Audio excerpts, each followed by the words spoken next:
See, pictures?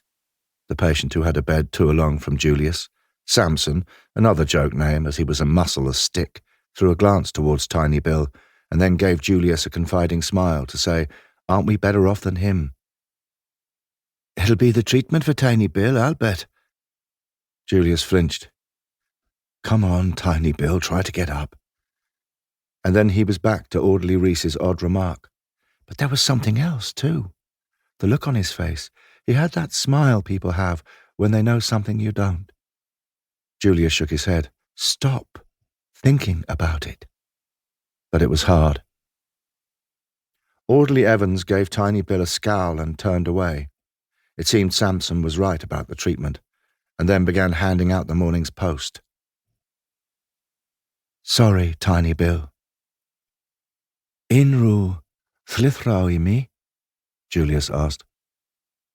Orderly Evans gave a brief laugh. The orderlies were always amused to hear Julius, one of the few Englishmen in mid-Wales, trying to speak Welsh. "No pictures. No letters for you this morning." "That's more than a week now. Even Lou hasn't written." Julius's sister, Louisa, normally wrote as regularly as clockwork. "I hope nothing's wrong. I hope you haven't been let down by that Italian fiancé of yours." He felt a sorrow in the offing. "Everything's fine, remember. You got nice clothes. This'll be a good day." With rare obedience, the sorrow slipped away. When everyone was dressed, Orderly Evans bellowed, "Breakfast!" And aside from Tiny Bill, who remained motionless in his bed, they began shuffling out of the ward, down the stairs and along a seemingly endless corridor. Patients of another ward were coming the other way, and seeing a wiry man among them, Julius edged towards the wall as far as he could from him, as did others, but the incomer, talking rapidly to himself, went by without giving any of them so much as a glance. Another strange thing was that Orderly Reese said it just before he finished his shift, so it was like he was saying goodbye. I suppose he could be leaving, but then he'd have told everyone. And they never leave, as there's no other work in the town, or so everyone says. Julius shook his head. "Go away. Leave me be." When they reached the hall with its smell of decades of brewed tea, Orderly Evans roared, "Grace!" to sit them down at one of the long tables, and toast, butter and jam and tea were passed down. "Say what you like about this place. The food isn't bad, all fresh from the farm." Julius was buttering his second piece of toast when, from the far end of the hall, there was a quick scraping of chairs and the sound of crockery smashing. Julius and the others at his table jumped to their feet to see, as I thought, one of the hard cases. A grey-haired, balding man, his eyes wide with fear, had got another by his neck and was shaking him back and forth.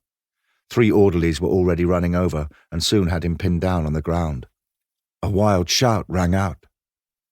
"Bundweed Kelwith, Urth Diavol Amdanive." "Pictures?" asked the Reverend, who'd been a clergyman in Hay and knew no Welsh. "What's he saying?"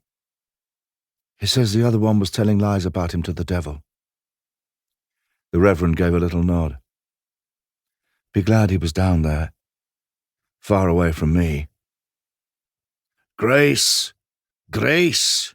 came a new roar to sit them back down. Samson jabbed his thumb in the direction of the hard case who'd been fighting. "It'll be the monkey suit for him, I'll bet."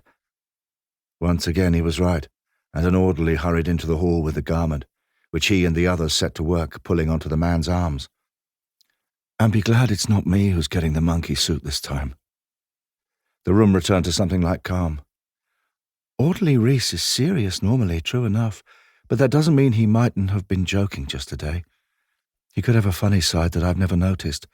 And for that matter, he did tell me once that he likes Gracie Field's films." "Yes. I bet that's the only reason why he said it, nothing more." Julius, as he accepted his new explanation, felt his spirits sag, yet also relief that he was safe now from disappointment. But then, just when he had finally put the matter to rest, a further mystery came to taunt him. Breakfast over, there was a shout of "Boots!" to call him and the others, who were fit for work, to the shoe room, where Julius picked a laceless pair from the long line on the shelf.